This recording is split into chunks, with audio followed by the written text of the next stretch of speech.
live. Yeah, we going live. Hey, we going live. Yeah, we going live.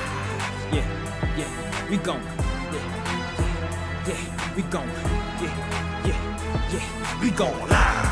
From the 50-yard line, we going live. From the 50-yard line, we going live. From the 50-yard line. Hey. Hello, beautiful people. Hello. I am Jarrett, the football genius Burgess. And I am Stephanie Fitzpatrick, aka the Advantage Coach. And this is episode 154. I was about to say, geez, 154 of the Field to the Real podcast. Yes. How you feeling today? I'm good. Yeah. It's a good day. It's a good day. I've been singing all morning and cleaning. The dog got a bath. It's been like a good productive morning for me. So yeah, I'm like, yeah, this is good stuff. Good stuff. So what about yourself? I'm feeling good. You know, taught a couple classes this morning, afternoon. Yeah. And back to the house. Yeah. Ready for recording. Yes. So we'll start this off with Who's Really Right, right? Yeah, we're gonna start it off with Who's Really Right. We put it out there, Wheelay, our family, Wheelay, was supposed to be here. There was some circumstances that didn't allow him to be here today, but he will be back. You know what I'm saying? And we will have him on to see how he's doing now and how everything's been going. Absolutely. We love you, man. You'll be with us next week. So yes. We hope that your schedule is free because we'll be making sure that we are ready. Yes. So yes. We'll see you next week, Wheelay. Love you. Take care. Yes. Let's dive right into Who's Really Right. All right. There have been so many things that have happened over this last week. It almost makes me want to say like, yo, let's record a couple of times a week. But I mean, it has been that kind of craziness over the last couple of months or so. Really, like, true. Choose what you like. It's so much going on. Like, stuff has happened so rapidly. You know what I'm saying? So I'm like, wait, what? Wait. you guys have already heard the news about Deshaun Watson, the former quarterback of the Houston Texans, who is now the current quarterback of the Cleveland Browns, and he is the recipient of a shiny new $250-something million fully guaranteed contract. Never happened. It's like 80 million more than the most in NFL history. Yeah, I want to say Kirk Cousins was probably the person who got the most. That was highway robbery, but that's neither here nor there. He should be in jail. But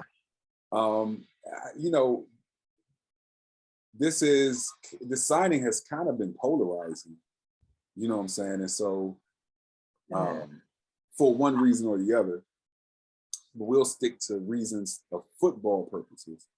Yes. And our Who's Really Right for this week was going to Cleveland a good move for Deshaun Watson. Ladies first.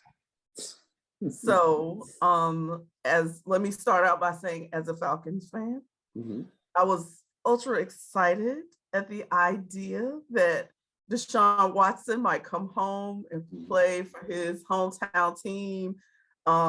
We kind of had this conversation. I feel like it would have been reinvigorated for the city in a way, kind of the way it was when Michael Vick was drafted. You know what I mean? Yeah. So, I felt like it would have just been a good look overall, but that's not what happened.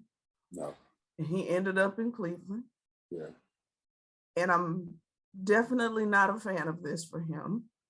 So y'all know already. So I'm the touchy-feely person, and Jarrett is the businessman. Okay. So from my touchy-feely side, I'm going to talk about this as I just don't know if that is the environment or atmosphere that I feel like he will thrive in, from not his talent, just as a human being. And I joke about Cleveland all the time and their past issues with things like staph infections and, you know, in the locker room and just not being, you know, just not, to me, feeling like a good place to rest your head, if you will say. And even though some things have been rectified, I hope there's not staph infection still in their locker room. But I still feel like there is some level of toxicity in this place, in this organization. And definitely from the quarterback standpoint, they haven't been able to keep nobody. And they did when they leave, they go to, what did you call it the other day? That it's purgatory. Like they literally, it's you don't hear from them unless it's about them being on a yacht somewhere with a bunch of, anyway. So I don't know. And then, you know, the OBJ thing, I don't like how that was handled. And while you still have talent, you've now eliminated OBJ and Jarvis Landry. So, I mean, I'm just saying. I mean, he'll still have Nick Chubb, and you know, it's still some pieces there. Yeah, and you know, they traded for his name escapes me right now, but the wide receiver, the number one wide receiver for the Cowboys. Oh, Amari. Amari Cooper. They got him for like a 6th round pick or something like that. Jesus, wow. So yeah, I mean, and that's a good thing, but I don't know. Excuse me. The man had one of the best wide receivers in the game in Houston, in my opinion. Yeah. And so Amari is cool, but is he really? I mean, yeah. I mean, you look at the numbers, and he's a top guy. Okay. But you need more than just that one person. No, you do, right? And this is why these new reports is why I think that this is an amazing move. So there are reports now, and I'm assuming that you hadn't seen this yet, that they are in talks to bring back Jarvis Landry and Odell Beckham Jr.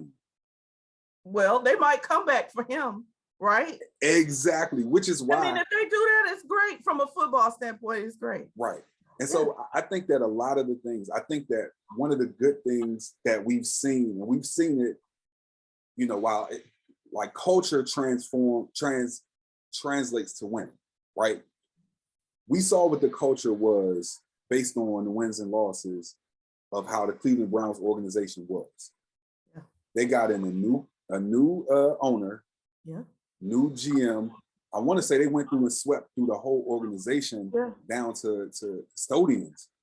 Wow. And just tried to put a new culture around there. So they needed it. You know, while there have been things that like I didn't like how they handled the whole OBJ thing. You know, I understand it because, you know, when the father of a star receiver comes out and denigrates the starting quarterback, as an organization, you just cannot have that.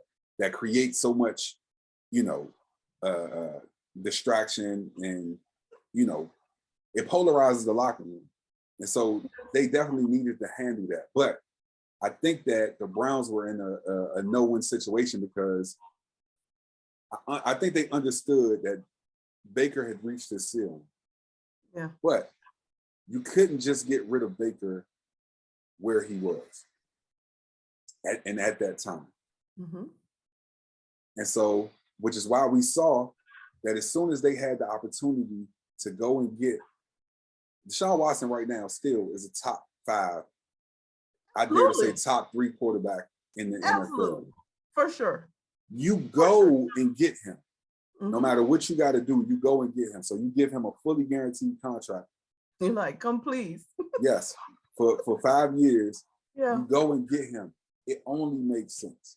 You know what I'm saying? And I don't think it just makes sense from the standpoint of, you know, the money and the football as far as it being a locker room. I think that he needed a new atmosphere. He needed to get away from Houston.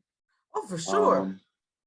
And while some players thrive at home, for football reasons, I don't think that the Atlanta Falcons going through this rebuild year would have been a good football move for him. And I think he needs to experience some success. Now, from that standpoint, there were only a few other places. Going to the Carolina Panthers wasn't going to be a good move. No. Sean Payton is no longer with the Saints, so we don't know what they're going to look like. That is too much of an iffy move. Yes. Kevin Stefanski has shown that he is an offensive-minded guy. And it's unfortunate that Baker Mayfield couldn't run the offense to the best of his ability. But having someone like Deshaun Watson, I think that his genius is going to show. No, for sure. I mean, if they get OBJ and Jarvis Landry back, like, I'm going to be like, okay. Right? I'm going to be like, okay. Because he deserves that. Right? Like, for me, I feel like he deserves that. Yeah. But if that's not the case, I'm still like, not sure. And I'm still stick to my point of just the atmosphere. I mean, I hear what you're saying. They did a culture sweep, but it's been within that culture sweep that you did what you did to OBJ. And that, you know what I mean? Like, that's all happened within this time frame of y'all being new, right? So I'm just still more concerned about him as the human being, I guess, in all of this, right? That's my issue. It's not about him. I know he'll, wherever he is, I feel like, because he is one of the top five quarterbacks in the league, wherever he is, he's going to thrive because he just does that. He's that dude like a LeBron James that if I got to pick the team up and put it on my back, I will. We've watched it in Houston multiple years. Well, for that reason, minus what he's being accused of, but for that reason, I feel like whatever the culture is in Cleveland, he can go there and change it with the type of leader that he is. That's a lot to put on him, but I guess. Yeah, I mean, just being himself, I guess. Heavy is the head, you know what I'm saying? And as a quarterback, you know, we expect that. We expected for Peyton Manning to leave the Colts and go to the Broncos and change culture. We expected for Tom Brady to leave the Patriots to go to Tampa Bay, and change culture. You know what I'm saying? And both of them did it immediately. They did. You're right. And it's just being themselves. I don't think it's like, as long as he's not putting that on his shoulders, like purposely, and just saying, I'm gonna just go be me. And whoever I am when I show up, this is how, you know what I mean? Like, if that's it, then I'm good with that. But I just, we'll see. I don't know. I'm gonna still stick to my I don't feel like, listen, if for no other reason that I just wanted him to come to play home. That's what it is. That's all it is. I would feel the same way if Washington had been on the table. The Washington football team didn't trade for the. That's not their names. They're the Commanders, don't they? They're going to just be the football team. They don't even deserve a team name with the Carson Wentz. Y'all let us know who's really right. Well, listen. You talking about and this is, y'all know how I feel about Carson Wentz, but I would have happily have taken Carson Wentz over Marcus Mariota. Y'all rebuilding. Whatever. Y'all let us know who's really right. Do y'all think that Deshaun Watson made a good move by going to Cleveland, or do you think that any other destination, which Stephanie thinks the Falcons would have been a greater destination? Do you think any other destination would have been good for him to go to? Now put the cameras on me, put the cameras on me, put the cameras on me, put the cameras on me, put the cameras on me, put the cameras on me, put the cameras on me.